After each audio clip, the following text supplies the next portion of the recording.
we're going to talk about how to build the culture and team of your dreams. And I had broken it down into 7 practical steps.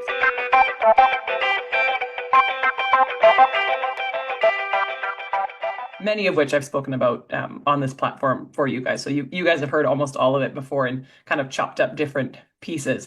And after the talk, I got a lot of people approaching me, thanking me for the talk, which was lovely, and commenting that the example I gave when I was talking about communication, about me being a little bit snarky or passive aggressive, or many words you could put to it, really resonated with them, and that they find themselves in the position often where they're really frustrated with a situation, and they know that maybe that's not the best response that they could give in the situation, but it is what sneaks out. And so I wanted to share with you guys the example that I gave and the solution that I gave for it, because I think it is so incredibly common for everyone, but women especially, that when we end up in a situation where we are really frustrated and we're not exactly sure how to handle it, sometimes what comes out of our mouth is much more damaging than we actually want it to be. And when I say damaging, I mean that for the people in your work world, whether that be your patients or your team or your coworkers, your colleagues, other doctors, whoever that might be, those relationships are important. And the better those relationships are, the better the culture and the feel of the practice is, the more likely people are to stay loyal, the more likely people are to do their job the way you want, all of those things. And so when we communicate with someone, which is usually with words, you're always doing it with body language, but for the most part, we're thinking a lot about our words. It's important that we are careful about the words that we choose, and that when we end up choosing words that maybe weren't the best words, there is a way to repair it that actually makes things end up better than even if you had done it correctly the first time, which is pretty amazing, don't you think? And so I wanted to talk about that today. One of the 7 practical steps that I was teaching in building the team and culture of your dreams is to have standards or rules in your practice around communication. And I've talked about that in here several times, and that it is one of the main things that we have done and continue to do within our practice to build the amazing culture that we have, is that we do have very specific rules around communication. So how communication is to happen verbally amongst everyone within the practice, that's to each other and to our patients.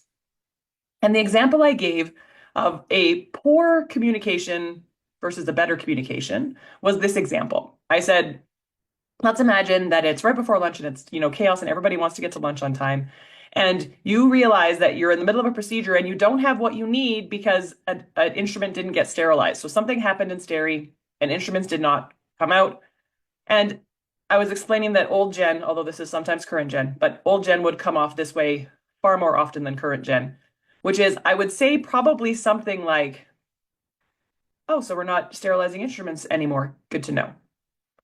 And the sting of that comment would make me feel better in the moment, but would do absolutely nothing positive for my relationship with whoever heard that comment, because that comment reeks, like truly reeks of blame.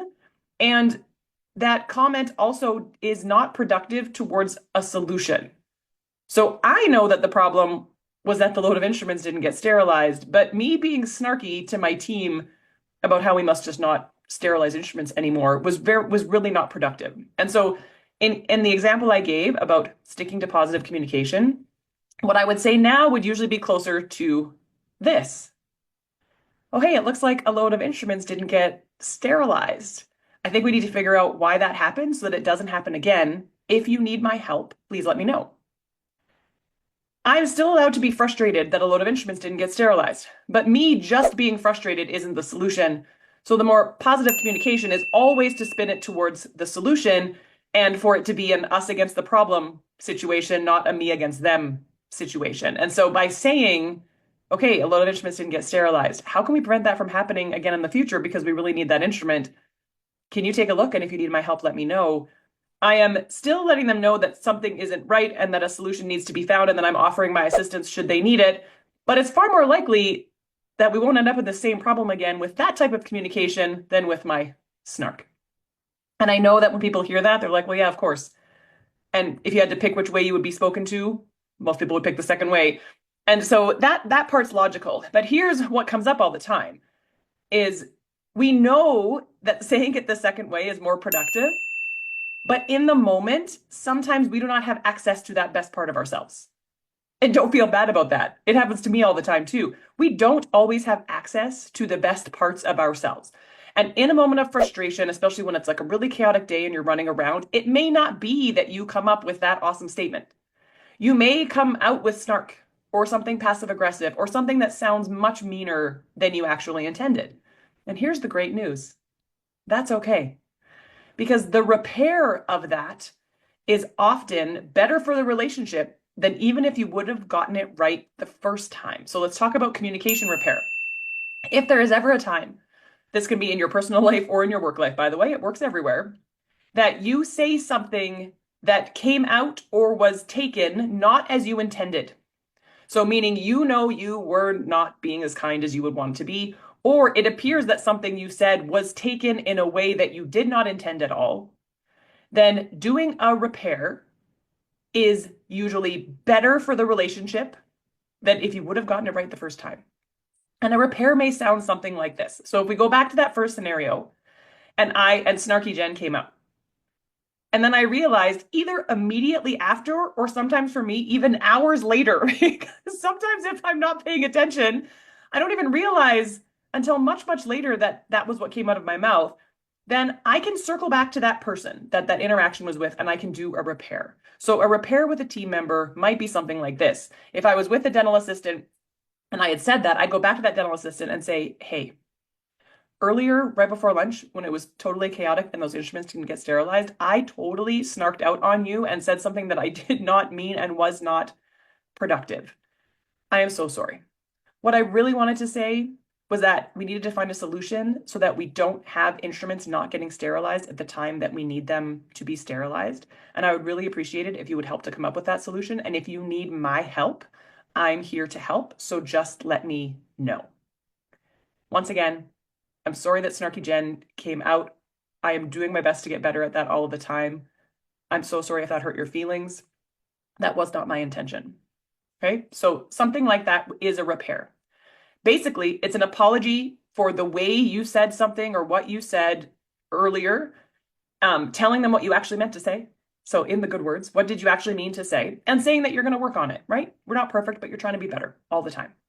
By doing all of those things, it shows a few things. The most powerful when you are the leader of a group of any kind, so a leader of your family, a leader of your practice, a leader of anything, is when you admit that you did something wrong and you apologize for it, and you are vulnerable in that apology.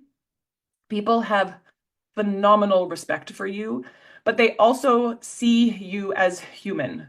And just like them, it's easy to get put on a pedestal sometimes where people think that you are flawless or you don't ever screw up.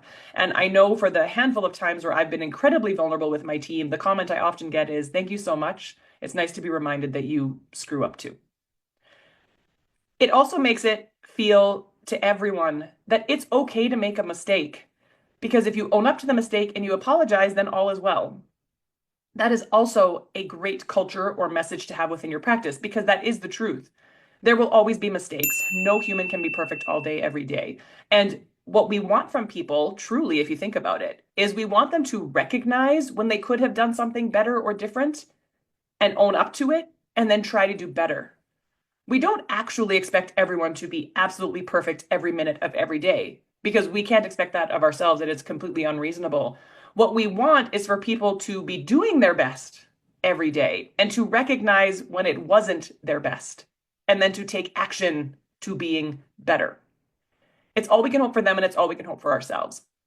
And so I think the reason that that resonated so much in my talk was that people see themselves in that place where you are really frustrated or you can't figure out why something's not getting better or why someone's always doing it that way when you've told them not to, or any other bazillion reasons why you might not be feeling awesome in that moment. And sometimes what sneaks out of our mouth is not what we intended.